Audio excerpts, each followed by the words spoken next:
Hello guys, কেমন আছেন সবাই? আশা করছি আপনারা সকলেই খুব বেশি ভালো আছেন। তো প্রিয় বন্ধুরা, আপনারা হয়তো সকলেই জানেন আমাদের সিলেটি আঞ্চলিক নাটকের জনপ্রিয় অভিনেতা রাসেল হামিদ কাট্টুশালী ভাই, তিনি হচ্ছেন একজন আর্জেন্টিনা সাপোর্টার। আর এই আর্জেন্টিনাকে কেন্দ্র করে তিনি প্রায় 3টার মতো পোস্ট করেছেন উনার ফেসবুক আইডিতে।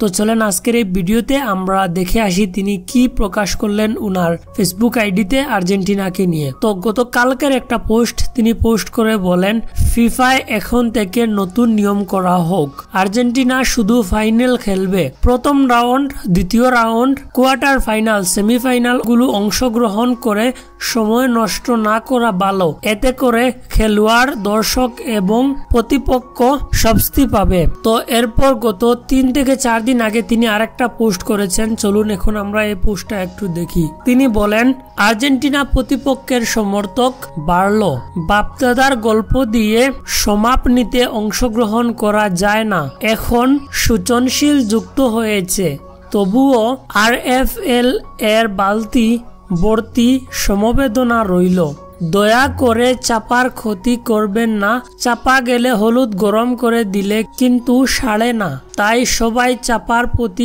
যত্নশীল হবেন।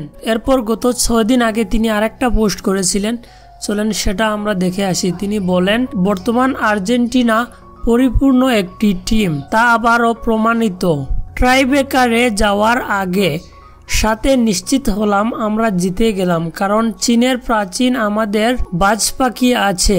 সব চাল দেওয়ার পরেও আর্জেন্টিনার হাতে অবশিষ্ট চাল থাকে, তবে ইকুয়েডর শ্বাসরুদ্ধকর পরিস্থিতি সৃষ্টি করেছে, এটা মানতে হবে। কোপার ফাইনাল পর্যন্ত কাঁপানো অব্যাহত থাকবে।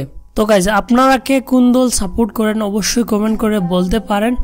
চ্যানেলে নতুন হলে সাবস্ক্রাইব করে রাখবেন পরবর্তী নিউজ, আপডেট, লাইফস্টাইল ভিডিওগুলো পাওয়ার জন্য। অসংখ্য ধন্যবাদ।